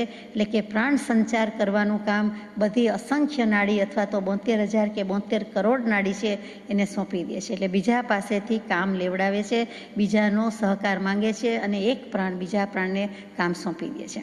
આ એક મુખ્ય વાત હતી કે પ્રાણ શરીરમાં જ રહે છે તો વિભક્ત થઈને રહે છે કેવી રીતે? તો આ રીતે રહે છે. ટૂંકમાં આટલી વાતમાં જે પ્રાણને સમજે છે, જે પ્રાણની ઉત્પત્તિ સમજે છે, જે પ્રાણને વિચારે છે, પ્રાણને જાણે છે, પ્રાણના વિભાગને જાણે છે, પ્રાણને વિશ્વવ્યાપી માને છે, શરીરવ્યાપી માને છે, એનું રૂપ સ્વરૂપ જાણે છે, તે અમૃત અવિનાશી પદને પ્રાપ્ત કરે છે. એટલે કે આત્મા મોક્ષે જાય છે જો એ પ્રાણનું સ્વરૂપ સમજશે તો. માટે કૃપાળુદેવી લખ્યું હશે કે પ્રાણનું અનહદ ધ્યાન કરવું. પણ પ્રાણ શું એ સમજીએ તો એનું અનહદ ધ્યાન કરવાની વાત આવે ને. એટલા માટે આ પ્રાણની વાત હતી. વેદ વેદાંત કે ઉપનિષદમાં એને ઉક્થ કહેવામાં આવે છે. ઉગતો કહીએ તેવી રીતે ઉક્થ, ઉક્ત નહીં પણ ઉક્થ. એટલે એ જે બૃહદ આરણ્યક ઉપનિષદ છે એના 5મા અધ્યાયના 15 બ્રાહ્મણ છે. 15 બ્રાહ્મણ એટલે 15 વિભાગ, ચેપ્ટર્સ, પ્રકરણ. અને એ 15માં એક 13મા નંબરનું જે છે તેમાં આ વસ્તુ મૂકી છે કે ઉક્ત એટલે પ્રાણ, પ્રાણ એટલે ઉક્ત. જે કેન્દ્રમાંથી બધી ચેતના અને ભૂત એટલે પંચમહાભૂત એનું ઉત્થાન થાય છે, ઊભી થાય છે, ઉદ્ભવે છે, તે જ પ્રાણ છે અને તેથી તે ઉક્ત કહેવાય છે. ત્યાંથી એ ઉગે છે, ઊભું થાય છે, ઉત્પન્ન થાય છે. એટલે કે એક બિંદુ કેવું છે અને તેનું નામ પ્રાણ, કે જે સેન્ટર પોઈન્ટ કહે છે, કેન્દ્ર કહે છે, સેન્ટર કહે છે. અને એમાંથી જ બધી ચેતના વહે છે, બધા પંચમહાભૂતો ઉગે, ઉભે ઉત્પન્ન થાય છે, પેદા થાય છે. તે પ્રાણ કયો કે ઉક્ત કયો એક જ છે. કેટલીક વખત ષોડશી પુરુષની વાત આવે તો કે પંચમહાભૂત જુદા, પંચ પ્રાણ જુદા, પંચકોશ જુદા, એટલે 15 થયા. અને 16મું જે છે તે પ્રજાપતિ, જેની હમણાં વાત કરી તે. આ 16 પુરુષ એટલે 16 કળાનો પુરુષ કહીએ છીએ. એટલે 32 કળાનો લક્ષણવાળો પુરુષ કહીએ તેમ અહીંયા 16 કળાનો છે. સૂર્યની 12 કળા, ચંદ્રની 16 કળા, અને આ 16 પુરુષ આત્માની પણ 16 કળા, અને તત્વજ્ઞાન રૂપી ધર્મ કે ચંદ્રની પણ 16 કળા છે. આ કેટલું બધું સમાંતર જાય છે, સરખાવી શકાય છે. તે જ જીનાગમ પ્રમાણે, કૃપાળદેવ પ્રમાણે 16 કળા કઈ છે તે છે. શું કામ? તો કે વેદાંત એટલે કે વેદ એમ કહી દે છે, વેદાંત નહીં પણ વેદ, 4 વેદ છે એમ કહી દે છે કે પંચ મહાભૂત, પંચ પ્રાણ અને પંચકોશ, અને 16મું આ પ્રજાપતિ એ 16 પુરુષ છે. જ્યારે ઉપનિષદમાં કાલાંતરે સિદ્ધાંત હોવા છતાં સિદ્ધાંત નથી, એટલે કે જેમ જેમ મોડિફાઈ સોફિસ્ટિકેટેડ ફોર્મમાં મુકાતું ગયું તેમ તેમ વિકાસ થતો ગયો, એક પછી એક ઋષિ થતા ગયા, તેમ આત્માના સ્વરૂપમાં ચર્ચા વિચારણામાં વિકાસ થવા લાગ્યો, ગતિ પ્રગતિ થવા લાગી, અને તે વખતે એનો મત જુદો પડ્યો. તે શું કહે છે વિચારીએ. જીનાગમનો સિદ્ધાંત ઋષભદેવ પ્રભુ વખતે પણ એમ જ હતો, મહાવીર સ્વામી વખતે પણ એમ જ, અને અનંત 24 થઈ ગઈ, અનંત 20 થઈ ગઈ, તો એ તીર્થંકર દેવ ગમે ત્યારે હોય, સિદ્ધાંતમાં ફેર નથી. જીનાગમના સિદ્ધાંત ત્રિકાલા બાધે સત. જ્યારે ઇતર દર્શનમાં એ ધીમે ધીમે કાલાંતરે વ્યક્તિગત રીતે થોડો સુધારો પામતો ગયો છે. તો અહીંયા વેદ પછી વેદનો અંત, છેવટનો ભાગ, એનું જ્ઞાન જેમાં છે તે ઉપનિષદ થયા. તો ઉપનિષદમાં મૂક્યું છે તે શું છે? તો કે આ જે 16 કળા છે, આ 16 કળાને એકતા આપનારું, સંચાલન કરનારું, સમન્વય કરનારું એક તત્વ છે, એ પરમ તત્વ છે, અને એનું નામ અમે 16 પુરુષ અથવા બ્રહ્મ અથવા આત્મતત્વ કહીએ છીએ. એટલે કે આત્મા જ એનો દોરી સંચાર કરે છે. અધિષ્ઠાનની વાત આવીને ઊભી રહી કે સર્વનું અધિષ્ઠાન કંઈક હોવું જોઈએ, તે આત્મા જ છે. વસ્તુ જેમાંથી ઉત્પન્ન થઈ, જેમાં લય પામી, જેમાં નાશ પામી, તે અધિષ્ઠાન, અને તેની જ વાત આવીને ઊભી રહી. તો આ 16 પુરુષ કયો અથવા તો આત્મા કયો એ એક જ. એટલે પ્રાણ કહેતા આપણે છેવટે તો આત્મા જ કેવું છે, પણ એને જુદા જુદા શબ્દોથી જુદી જુદી રીતે નવાજીને બહેલાવીને આપણે વાત કાઢીએ છીએ કે બીજા દર્શન આમ કહે છે, પણ વાત તો આત્માની જ છે. આત્માએ આત્માનું ધ્યાન ધરવું એમ ષટકારક ઇતર દર્શન સ્વીકારી શકતું નથી. એટલે એમ પ્રાણ જુદું મૂક્યું, વાણી જુદું મૂક્યું, રસ જુદું મૂક્યું, કાંઈ વાંધો નહીં. કૃપાળુદેવ કે એમ તો એમ ઇતર દર્શન એની અપેક્ષા એ સાચા હોય તો એમ માનો. તમને આટલું પ્રાણનું મહાત્મ્ય છે તો એ પ્રાણનું ધ્યાન ધરો. છેવટે તો એમણે પણ 16 પુરુષ પર વાત આવી જ ગઈ, અથવા તો બ્રહ્મ ઉપર વાત આવી ગઈ. એમણે પણ આત્મતત્વનો સ્વીકાર કર્યો જ છે. ત્યાર પછીની વાત છે વાણી. તો વાણીનું ધ્યાન ધરવું. વાણી એટલે હંમેશા આપણે વિચાર્યું છે તેટલો જ અર્થ નથી, એ પણ વિચારવાનું છે. એ જ બૃહદારણ્યક ઉપનિષદમાં એક વખત જનકજી અને યાજ્ઞવલ્ક્યજી ભેગા થાય છે. રાજદરબારમાં યાજ્ઞવલ્ક્યજી જાય છે અને સભા વિખેરાઈ ગઈ. પછી સભાના પ્રશ્નોત્તર પછી જનકજી યાજ્ઞવલ્ક્યજીને ગુરુ શિષ્યના સંબંધની જેમ અથવા તો દોસ્તના દાવે કહે છે કે આપણે જેમ કહીએ છીએ કે શું નવીનમાં કે શું સમાચાર છે તેમ પૂછે છે કે આપના જાણવા સાંભળવામાં કંઈ આવ્યું હોય, નવું કંઈ આવ્યું હોય તો મને કહો. એટલે ત્યાં નવું શબ્દ છે કે વોટ્સ ન્યૂ, એમ કરીને જે વાત થઈ છે તો થઈ જ છે અત્યાર સુધી. તો ત્યાં જનકજી કહે છે, એટલે યાજ્ઞવલ્ક્યજી જવાબ આપે છે કે નવું મારે તો કાંઈ વિચારવામાં આવ્યું નથી, પણ મેં એમ શૈલીની આચાર્ય પાસેથી ઉપદેશ આવ્યો છે કે વાક એ જ બ્રહ્મ છે, અને વાક એટલે વાણી એવું આયતન એટલે કે સ્થાન છે કે જેમાં સર્વ કાંઈ રહેલું છે, અને વાક આકાશમાં રહેલી છે.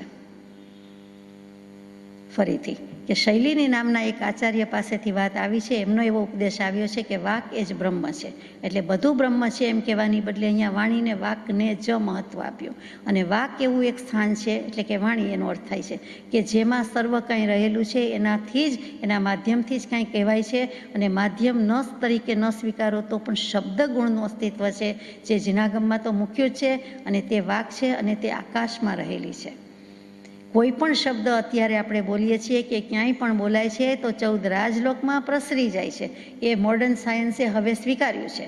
જીનાગમ તો પહેલેથી કહેતું આવ્યું છે. તો આ શબ્દ ગુણની વાત છે, અને એ જ શબ્દ, ધ્વનિ, નાદ, અને એની જ વાત વાણી, અને એ જ વાત આકાશમાં રહેલી છે, સ્પેસ, અવકાશમાં રહેલી છે.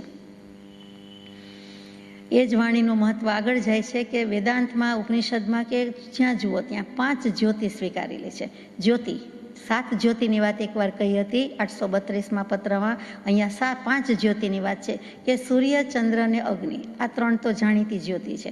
સૂર્યપ્રકાશ, ચંદ્રપ્રકાશ, અગ્નિપ્રકાશ. ચોથો પ્રકાશ કોઈનો હોય તો તે વાણીનો પ્રકાશ છે.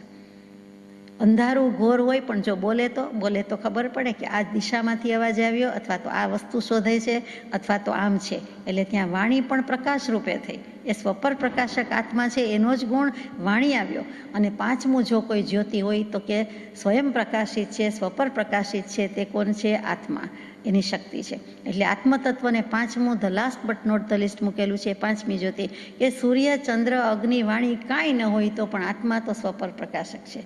એની આંખ બંધ હોય તો પણ એ જોઈ શકે છે. કેમ કે પોતાને પોતાનું અસ્તિત્વ ખબર છે. એ ચેતન છે. એ ચેતન એટલે જ્ઞાન સ્વભાવી આત્મા છે. એટલે એનો પ્રકાશ હોય જ. દેખવાથી જ હોય છે એમ નથી, વિચારવાથી હોય છે, બીજી અનેક રીતે હોય છે, સ્વનોય હોય છે, પરનોય હોય છે. એટલે અહીંયા 5 જ્યોતિની વાત કીધી. મારે મહત્વ એ કહેવું છે કે 5માં ચોથો નંબર વાણીને આપેલો છે, એટલે વાણીનું પણ ધ્યાન ધરવાનું કીધું છે. વૈદિક સૃષ્ટિની વિદ્યા જે કંઈ છે એ આમ પણ 3 પુરુષ પર આધાર રાખે છે. ઘણીવાર આ શબ્દ આપણે વાંચીએ છીએ, વિચારતા નથી. એક અવ્યય પુરુષ છે, એક અક્ષર પુરુષ છે, એક ક્ષર પુરુષ છે. અવ્યયનો વિકાસ જે છે એ મન રૂપે થાય છે, અક્ષરનો વિકાસ છે એ પ્રાણ રૂપે થાય છે, અને ક્ષરનો વિકાસ છે તે વાણી રૂપે થાય છે. એટલે મન, વચન, કાયા લઈ લીધી છે, માટે આ કહેવાનું મન થાય છે કે મનથી તો કે એ અવ્યય છે. અવ્યય વપરાતું નથી, વપરાતા છતાં એવું ને એવું રહે છે, તે અવ્યય કહી દીધું. આત્મા અવ્યય સ્વરૂપી છે, એનો વિકાસ મનરૂપે કહેવાનું આવે છે. જે જીનાગમ કહે છે તે જ કે આત્માનો ઉપયોગ જ્યારે વિચારવાનું, મનન કરવાનું કામ કરે તો મન કહેવાય છે. એવી રીતે વાપરે છે તો કહેવાય છે, વિચારે છે તો કહેવાય છે. અહીંયા અવ્યય આત્મા છે, એનો વિકાસ મન રૂપે કયો. અક્ષરનો વિકાસ તો કે પ્રાણ રૂપે કયો, જેની હમણાં આપણે વાત કરી.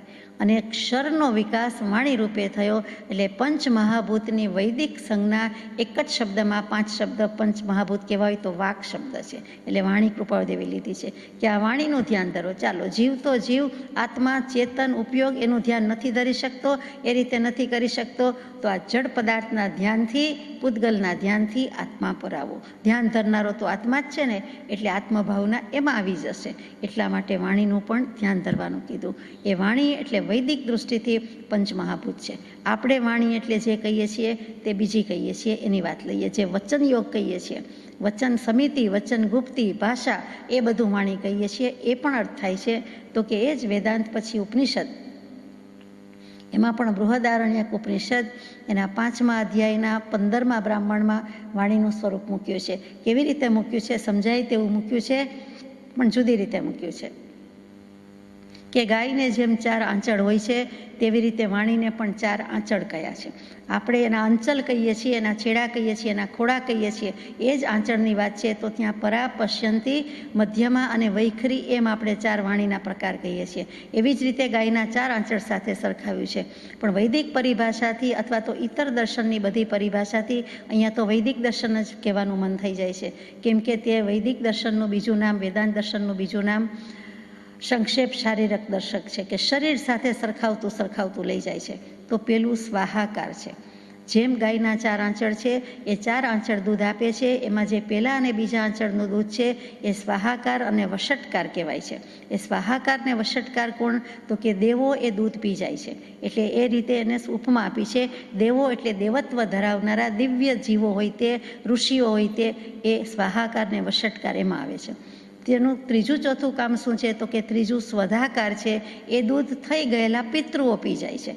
પૂર્વે જે હતા તે અત્યારે નથી આપણી સામે, તો કે બધા ભૂતકાળના જીવો છે તે બધા પી જાય છે. ક્યાંક તો એનું અસ્તિત્વ છે. અને ચોથું હંતકાર કે હતકાર કહેવાય છે. આપણે જે કોઈને હાંકી કાઢવું હોય, ગાય, પશુ, કૂતરું વગેરે, તો હત કહે છે, અથવા તો બાબો છે, પોલીસ છે, હત કહી દે છે કે જતો રહે, એવી રીતે કહે છે. તે દૂધ મનુષ્યો પીવે છે. ધિક્કારવાળું કહીએ તો ચાલે. 4માં સૌથી ઓછું હોય, સૌથી નિમ્ન કોટીનું હોય તો તે મનુષ્યોના ભાગે આવ્યું છે. એને કેવી રીતે સમજાવે છે? તો કે મૈથુન સમયનો શુક્ર શોણિતનો સંયોગ થાય છે તે વખતનો સઘન ભાવ છે, કે જે ઇન્ટેન્સિટી છે એને પણ હતકાર કહેવામાં આવે છે. એટલે ત્યાં મનુષ્યોની વાત લઈ લીધી છે. એટલે વાણીનો સિદ્ધાંત છે એ અત્યંત ગૂઢ છે. નારી જાતિ કીધી છે. વિશ્વની અંદર, વિશ્વની બહાર વાણીનું ક્ષેત્ર રહેલું છે. અને આ વાણી એટલે વાક આકાશનો ગુણ છે. પંચમહાભૂતનું સૌથી સૂક્ષ્મમાં સૂક્ષ્મ પ્રતીક છે. આપણને સંબંધ છે, સમજીએ છીએ તે પરા પશ્યંતી મધ્યમાં વૈખરી વાણી સાથે. પહેલાં 2 આંચળનું દૂધ પીનાર સ્વાહાકાર વષટકારવાળા, એમાં પરાવાણી અને પશ્યંતી વાણી થઈ. એ ઋષિ સત ઋતને સ્વીકારે છે, માન્યું છે, એણે માણ્યું છે, ચરિતાર્થ કર્યું છે. એમ સહયોગી અયોગી જીન થાય છે, આત્મજ્ઞાની થાય છે, કેવલ જ્ઞાની થાય છે, સમ્યક દૃષ્ટિ થાય છે. અને એમાં દિવ્ય જ્ઞાની, કેવલ જ્ઞાની, એની ધ્વનિ શું? તો કે એ ત્યાં જ આપણે કહીએ છીએ કે કઈ વાણી કહીએ? પરાવાણી કહીએ, દિવ્ય નાદ કહીએ છીએ, દિવ્ય ધ્વનિ ખરે છે, ઓમકાર ઓમકાર ઓમકાર કરે છે, તે પરાવાણી છે. એટલે ત્યાં દેવો એટલે આવા દિવ્ય દેવાધિદેવ દેવોને લઈ લીધેલા છે. ઋષિ કહો, આપણે દેવાધિદેવ તીર્થંકર કહીએ તો પરાવાણી, અને તે પહેલાંની વાણી તે પશ્યંતી વાણી, દેશના પહેલાંની, કે જેમ છે તેમ બધું જોયું છે, જાણ્યું છે, અનુભવ્યું છે. દૃશ પશ્યંતી, જુએ છે, જાણે છે. અને મધ્યમાં વાણી છે એ પિતૃના ભાગે જતી રહી છે, અને મનુષ્યોના ભાગે વૈખરી વાણી આવી, કે જ્યાં સુધી આત્માની સમજ નથી, આત્માનો ઉપયોગ નથી, ત્યાં સુધી તો વાણીનો વિલાસ છે, વાણીનો વૈભવ છે એ વૈખરી છે, ખરા અર્થમાં ખરી નથી. દિવ્ય ધ્વનિ જ ખરા અર્થમાં ખરી કહેવાય, બીજી તો વૈખરી છે, એટલે કે એનાથી વિરુદ્ધ છે, એનાથી જુદી છે, એનાથી ભિન્ન છે, અથવા એનાથી વિશેષ, એટલે દોડડાપણ છે. આ વાણી જેવી છે તેવી, પણ વાણીનું પણ ધ્યાન કરવાનું કહ્યું છે. અને ત્યાર પછીનું મૂક્યું છે રસ. કયો રસ?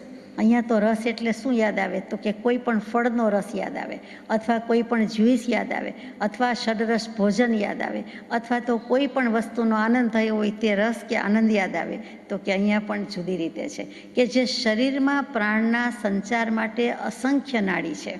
આ પ્રાણનો સંચાર એટલે કે મૂવમેન્ટ કોણ કરે છે, એક્ટિવેટ કોણ કરે છે? તો કે અસંખ્ય નાડી છે. હૃદય એકલામાં 100 નાડી રહેલી છે, એ મૂળભૂત નાડી છે.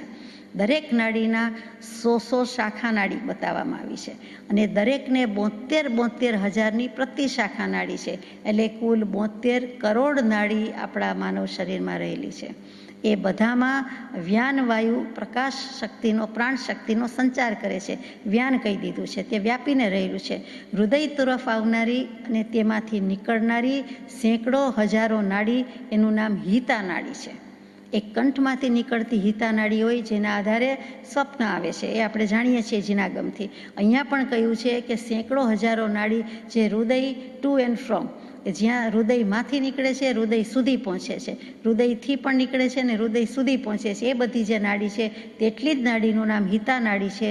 અને એ શરીરમાં ચારે તરફ, એટલે બધી તરફ પ્રાણની ધારાઓને પ્રવાહિત કરે છે. એટલે કોન્શિયસનેસ આપણે જે કહીએ છીએ તે, તો કે એને એ પ્રવાહિત કરે છે. અને પણ આ નાડીઓમાં જે પ્રાણ પદ રસ પ્રવાહિત થાય છે, તેનું સ્ત્રોત કે મૂળ હૃદયમાં જ્યાંથી નીકળે છે, હૃદયમાંથી જ નીકળે છે એમ કહે છે. પણ જ્યાંથી નીકળે છે તેને શું કહેવું? તો કે નેતિ નેતિ, તે આવો નથી, તે તેવો નથી, તે આમ નથી, તે તેમ નથી, બધું નેગેટિવ નેગેટિવ નેગેટિવ કહે છે. કે આત્મા આવો છે, તો કે આવો નથી, તેવો નથી, એમ કરીને ત્યાં પૂર્ણવિરામ મૂકી દે છે. આ વૈદિક દર્શનમાં નેતિ નેતિ કહીને કહે છે, એ ગ્રહણ કરી શકાતો નથી, એ જોઈ શકાતો નથી, એના વિશે કંઈ જ્ઞાન મળી શકતું નથી, એ અસંગ છે, એ ક્યાંય સંગભાવ પામતો નથી, એવો અક્ષય આત્માનું જ રૂપ છે, એમ કરીને ઊભા રહી ગયા. કે આત્માના આત્મપ્રદેશ છે એમ કહેવું નથી, એમની પાસે એ શબ્દ કે ટર્મિનોલોજી નથી. આપણે કહીએ તો એમ કહીએ કે અસંખ્યાત આત્મપ્રદેશ એમ માની લ્યો, બીજું કાંઈ નથી. પરંતુ અહીંયા તો એને એમ જ કહ્યું છે કે નેતિ નેતિ એવા અસંગ આત્માનું, અક્ષય આત્માનું કંઈક રૂપ છે, જે અગ્રાહ્ય છે, ગ્રહણ કરી શકાતું નથી, જાલી પકડી શકાતું નથી, અને એને જોઈ શકાતું નથી. કૌશિતકી નામનું એક ઉપનિષદ, એ ઉપનિષદમાં આ વાત આગળ ચાલે છે કે જેમ હિતા નાડીઓ છે એ વાળના 1000મા ભાગ જેટલી સૂક્ષ્મ છે, અને એટલી સૂક્ષ્મ હોવા છતાં, જેની આપણે વાત કરીએ છીએ કે હૃદયથી નીકળે છે, હૃદય સુધી પહોંચે છે, તે એનાથી પણ સૂક્ષ્મ હોય તો કોઈ નાડી છે, તો કે એનું નામ પુરી તત છે. પુરી તત, આ પુરી તત નામની નાડી સાથે જોડાયેલી છે, અને તેમાંથી જ રસ ગ્રહણ કરે છે, એ રસ બધે પહોંચાડે છે. આ જીવતા જીવનો ઉપયોગ શબ્દ નથી આવતો, પણ અહીંયા જીવ તત્વ, પ્રાણ શક્તિ, એનો સંચાર, અને જે પ્રાણ કે બળ કે શક્તિ કે એનર્જી કહીએ છીએ તે ક્યાંથી આવે છે? તો એનો જવાબ અહીંયા એમ આપે છે કે એ જે હિતા નાડી છે, અને એમાં પણ આ જે પુરી તત નામની નાડીમાંથી રસ આવે છે, અને તે બધું વહન કરે છે, કેરી કરે છે, લઈ જાય છે, તેમાંથી એમાંથી જ રસ ગ્રહણ થાય છે. તો એવા રસની વાત કરવાની કીધી છે કે એનું પણ ધ્યાન ધરવું. હવે આપણને ખબર પણ ન હોય તો ધ્યાન ક્યાંથી ધરીએ? એટલે આપણે કૃપાળુદેવની આજ્ઞા થઈ, હાથનોંધમાં મૂક્યું કે પ્રાણ, વાણી, રસ અને સોહમ અનહદ તેનું ધ્યાન કરવું. આ જ વસ્તુ કૃપાળુદેવે 913માં પત્રમાં કહી કે ઉપયોગ લક્ષણે સનાતન સ્ફુરિત આત્માને તેજસ શરીરથી, કાર્મણ શરીરથી, દેહથી અને બધાથી ભિન્ન અવલોકવાની દૃષ્ટિ સાધ્ય કરીને, પછી બધું લાંબુ છે, 5 સૂત્ર અને 9 ક્રિયાપદવાળું લાંબો પેરેગ્રાફ, લાંબુ વચન છે, જીન પ્રવચન છે, કૃપાળુદેવનું પ્રવચન છે. તો કે એમાં ઉપયોગ લક્ષણ તો છે જ, અને એવા આત્માને એણે દેહથી ભિન્ન ગણ્યો, તેજસ શરીરથી ભિન્ન ગણ્યો અને કાર્મણ શરીરથી ભિન્ન ગણવાની વાત આવી. અહીંયા પણ શું કહ્યું? તો કે મનથી ભિન્ન, પ્રાણથી ભિન્ન, પછી જે તેજસ શરીરની વાત આવી તેનાથી પણ ભિન્ન, એટલે કે જે કાંતિ લઈને સાથે જાય છે તે, એનાથી પણ ભિન્ન ગણ્યો, અને બાકી હતું તો વાણીથી પણ ભિન્ન, અને આ રસથી પણ ભિન્ન ગણવાની વાત આવી. એટલે ઘણું સૂક્ષ્મ આમાં મૂકેલું છે. આ વાણી બ્રહ્મ છે, વાણીમાં બધું કહી દીધું છે. હવે ત્યાર પછીનો શબ્દ છે સોહમ. સહ અહમ એટલે શ્વાસ લે છે ત્યારે સ જેવો અવાજ આવે છે, મૂકે છે ત્યારે હ જેવો આવે છે. અને સહ અહમ એટલે જે સ ને હ થી વાત કરીએ છીએ એની સાથે સાથે સહ એટલે તે પરમાત્મા, અને અહમ એટલે હું. તે પરમાત્મા હું છું, તે પરમાત્મા હું છું. એટલે હું નહીં, તું નહીં, તે ત્રીજો પુરુષ એક વચન, તે પરમ તત્વ, તે પરમાત્મ તત્વ, અને તે હું છું, એમ કરીને અહમ એટલે હું છું એવો ભાવ કરવાનો છે, એવી ભાવના કરવાની છે કે બધી વાત દોડીને પણ હું જે કાંઈ છું તે આત્મા જ છું, અને પછી તો એ ગોખીને ભૂલી જવાનું છે. ગોખ્યું હોય પણ પછી તો એનો વિકલ્પ પણ મૂકી દેવાનો છે. આત્મભાવના થાય ત્યાં સુધી કરવાનો છે, પછી તો એ ભૂલી જવાનું છે. અને અનહદનું ધ્યાન કરવું. અનહદ એટલે પહેલું તો આપણને એ જ સમજાય કે હદ બેહદ છોડીને, એટલે કે અનહદ એટલે કે લિમિટલેસ છે, અનંતની વાત આવી. બેસુમાર કહીએ છીએ, પુષ્કળ કહીએ, વિપુલ કહીએ છીએ, એમ હદ બહારની વાત કરવી. આત્માએ આત્માની હદમાં જ રહેવાનું છે, બીજું બધું હદ બહાર ગણી નાખ્યું છે.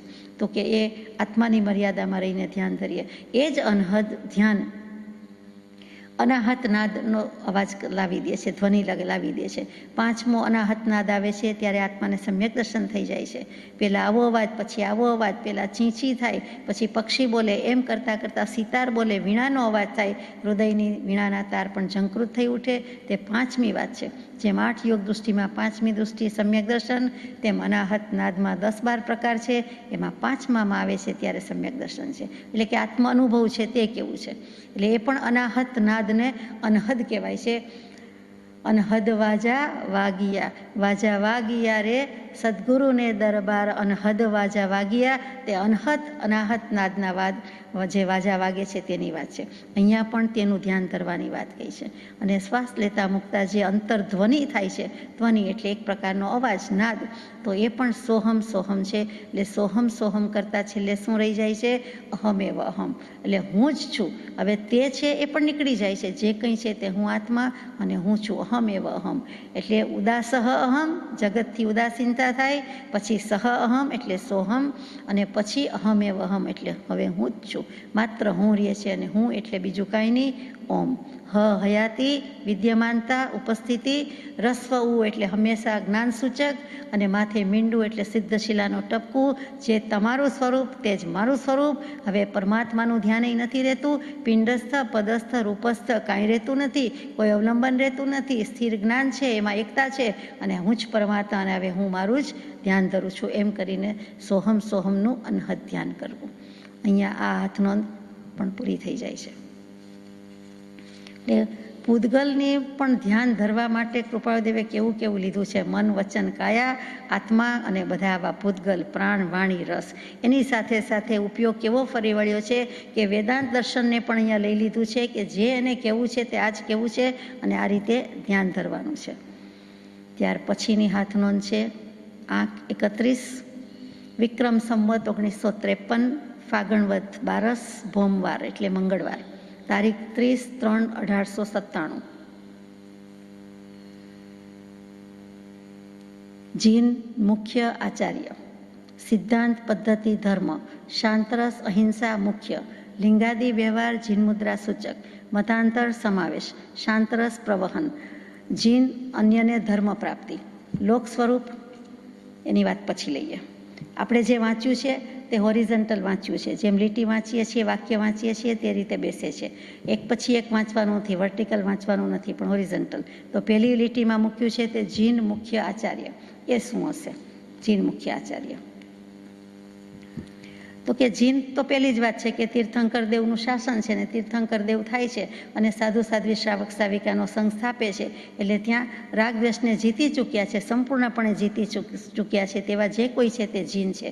અવધિ જીન, મનઃપર્યવ જીનની વાત નથી, પણ કોઈ પણ જીન એટલે અહીંયા રાગ દ્વેષને સંપૂર્ણ જીતી જનારા કેવલી પ્રભુ. અને જીન કહેતા જીનેન્દ્ર કયો તો પાછા તીર્થંકર જ થાય. અહીંયા જીન લખ્યું છે એટલે કોઈ પણ કેવડી, એ પણ વિચારવા જેવું છે. તો જીન ભગવાન જીનેન્દ્ર કહીએ છીએ ત્યારે સ્થાપે છે તે, અહીંયા જીન કેવલી કહીએ છીએ. પછી બીજો શબ્દ એની બાજુમાં મૂક્યો પ્રધાન, એટલે કે પ્રધાન મુખ્ય. મુખ્ય એટલે પ્રધાન, મુખ્ય એટલે પહેલાં. એટલે કે પહેલાં તો કેવલ જ્ઞાન થાય છે ને, કેવલી છે. પછી એને જો તીર્થંકર નામકર્મ બાંધી હોય તો દેશના દેવાનો વારો આવે. એટલે અહીંયા જીન કહેતા કેવલી, કેવલ જ્ઞાની રાખીએ. પછી મુખ્ય કહેતા પ્રધાન પહેલાં. તો કે પહેલાં તો શું હતા? તો કે આચાર્ય હતા. એટલે કે પહેલાં સૌથી પહેલાં દીક્ષા લીધી એટલે મુનિ હોય, પછી ઉપાધ્યાય થાય, પછી એથી આગળ આચાર્ય આવે. એટલે કે આચાર્ય જો બરાબર હોય તો એ ઉપાધ્યાય મુનિને વધારે કરી શકે, કરાવી શકે, બધો રોલ ભજવી શકે. આચાર્યની ડબલ જવાબદારી છે. ઉપાધ્યાયનું કામ અધ્યયન અને અધ્યાપનનું છે, પણ આચાર્યનું તો પ્રેક્ટિકલ બીજી બધી જવાબદારી છે, અધ્યયન અધ્યાપન સિવાયની એ પણ છે. એટલે કે બધા શિષ્યવૃંદનું, ગણનું, સમાજનું, સંઘનું પણ ધ્યાન રાખવાનું છે અને સાથે સાથે પોતાનું પણ જે મુનિદશા છે એ મેન્ટેન કરવાની છે. આચાર્યમાંથી અર્યંત પદ પર જવાનું છે અને સાથે સાથે અધ્યયન અધ્યાપન જે હોય છે પ્રોફેસર એન્ડ પ્રિન્સિપાલ જેવું, તો એ પણ એમને કરવાનું આવે છે. એટલે આચાર્યના ગુણ તો ઘણા બધા હોવા જોઈએ. ગુરુગુણ 36માં જુદી જુદી રીતે 36 ગુણ આચાર્યના મૂકવામાં આવે. એટલે કૃપાદેવ તીર્થંકર ન હોય તો તેવી દશાના કેવલી એ જીન પુરુષ પોતે જ જાણે કે પછી મુખ્ય એનો પહેલો રોલ એને આચાર્ય તરીકેનો થાય છે કે હવે કેવી રીતે આપવું, ઉપાધ્યાય કે મુનિ કેવી રીતે સ્થાપવા કરવા કે કેવી રીતે હોય એવું કંઈક સમજાય છે. વેદાંતની રીતે લ્યો, કારણ કે સાથે જ રાખ્યું છે દર્શન. તો કે બ્રહ્મ વિદ્યા કે આત્મજ્ઞાનના આચાર્ય ગૃહસ્થ હોય તો ચાલે. તો એમાં પૂછ્યું છે અને ઘણી બધી મીમાંસા થઈ છે. તો તરત જ એક એવા જે જવાબ આવ્યો છે કે યાજ્ઞવલ્ક્યજી, ઉદ્દાલકજી વગેરે આચાર્ય ગૃહાશ્રમી જ હતા અને તેમ છતાં જ્ઞાની હતા, આચાર્ય હતા. માટે ગૃહસ્થ પણ આચાર્ય હોઈ શકે છે. અને કૃપાળુદેવ જો પરમાત્મા જ કહેતા હોય, કેવલી જ કહેતા હોય, તો પછી આચાર્યની વાતમાં તો શું કહેવાપણું હોય. તો કૃપાળુદેવ જેવો સમર્થ પુરુષ છે એ આચાર્ય પણ હોઈ શકે, થઈ શકે છે જ. જીન મુખ્ય આચાર્ય તેની જરૂર છે. પછી છે સિદ્ધાંત, પદ્ધતિ, ધર્મ. સિદ્ધાંત એટલે શું? તો કે પૂરી તપાસ કે વિચારણા પછી સાચો સાબિત થયેલો નિશ્ચિત મત કે નિર્ણય હોય તેને સિદ્ધાંત કહેવામાં આવે.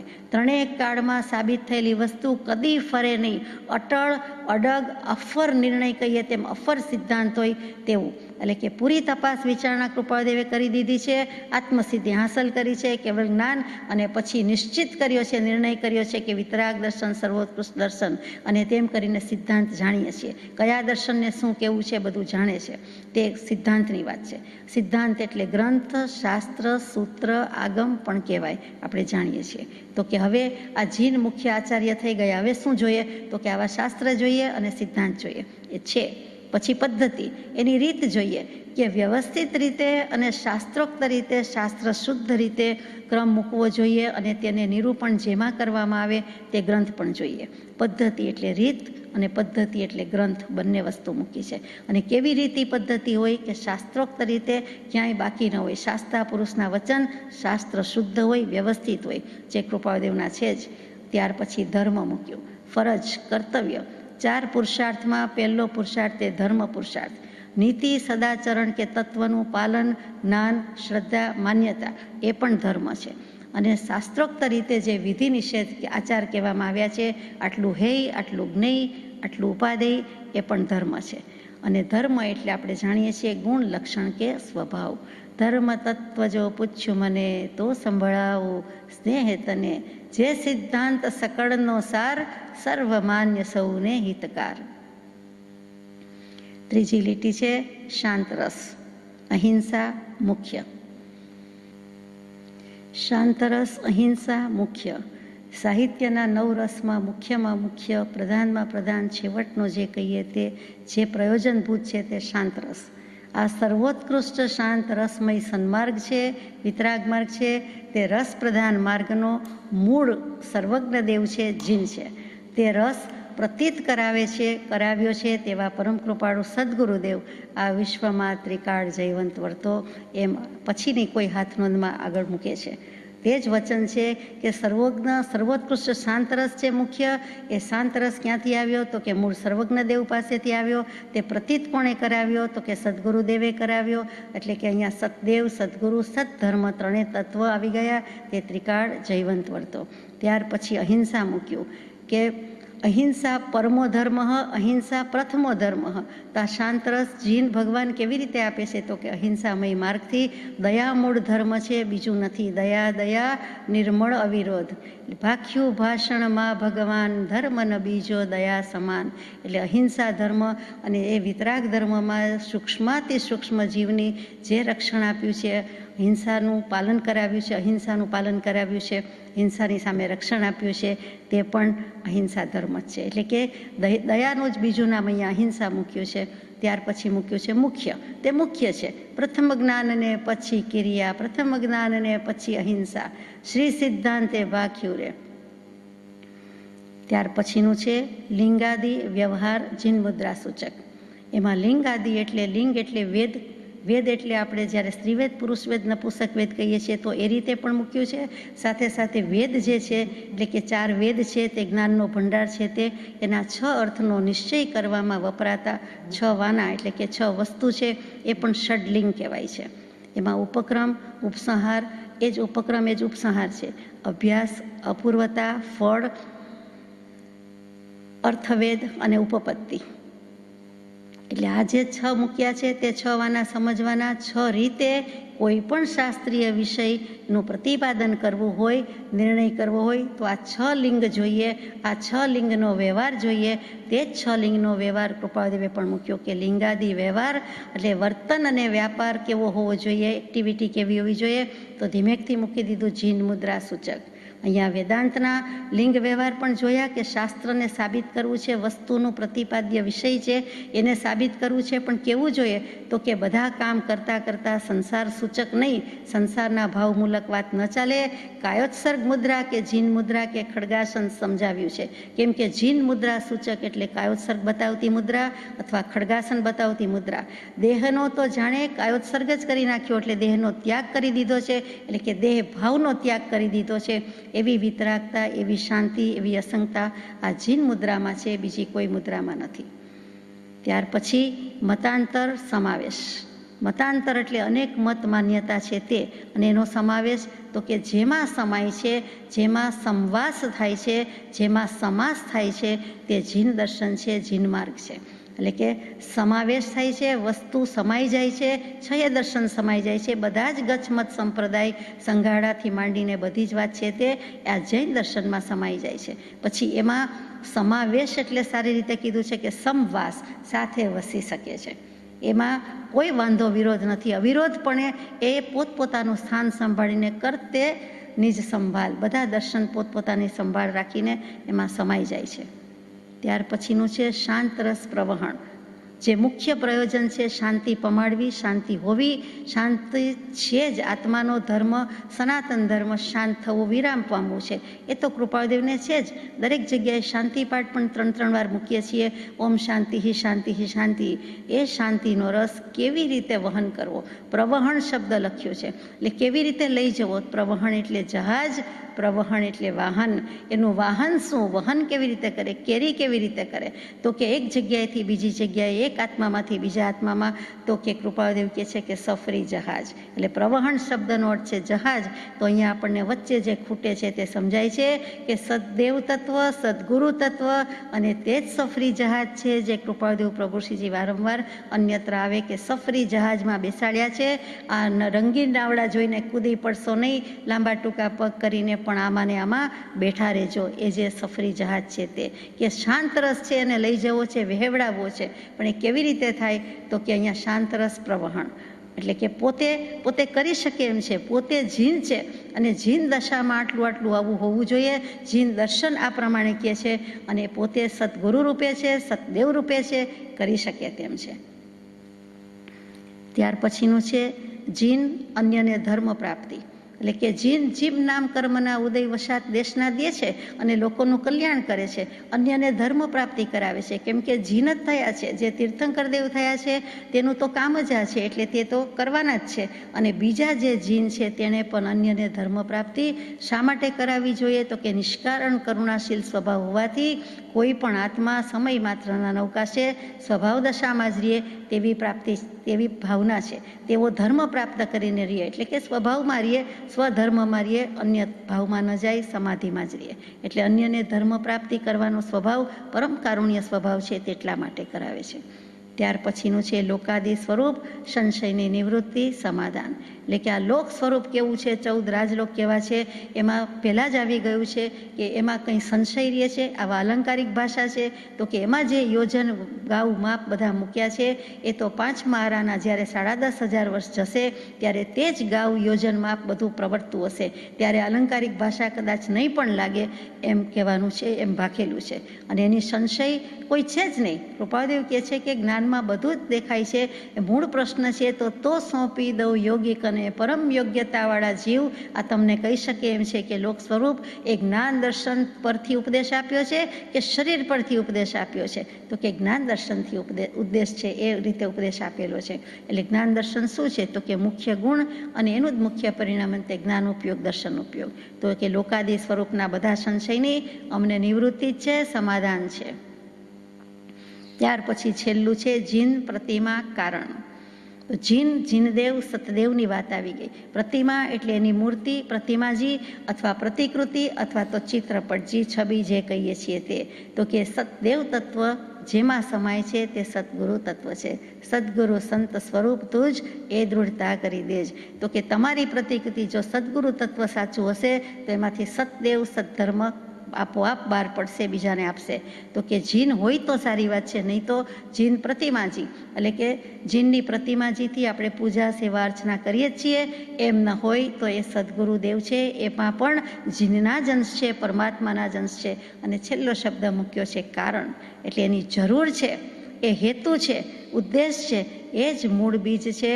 એમ તમે માનો, સ્વીકારો, એ આપણે કહીએ છીએ. પોતે હાથનોંધમાં ઉઠાવ્યો છે પ્રશ્ન, એટલે આપણાથી કાંઈ કહી શકાય નહીં. એમના ખરેખર હૃદયમાં શું અભિપ્રેત છે એ આપણે જાણતા નથી, પરંતુ આ તો આપણને કંઈક વાત આગળ જાય અને સમજાય એટલે યથાશક્તિ પ્રયાસ કર્યો છે. તો અહીંયા આવી જીન પ્રતિમાજીને કારણરૂપ મૂક્યું છે. અને એ ન હોય તો એ સ્વરૂપ જેમાં સમાય છે તે સદગુરુ પદ મેં સમાત હે અરહંતાદિ પદ સર્વ તાતે સદગુરુ ચરણકુ ઉપાસો તજી ગર્વ. સજાત્મ સ્વરૂપ પરમ ગુરુ.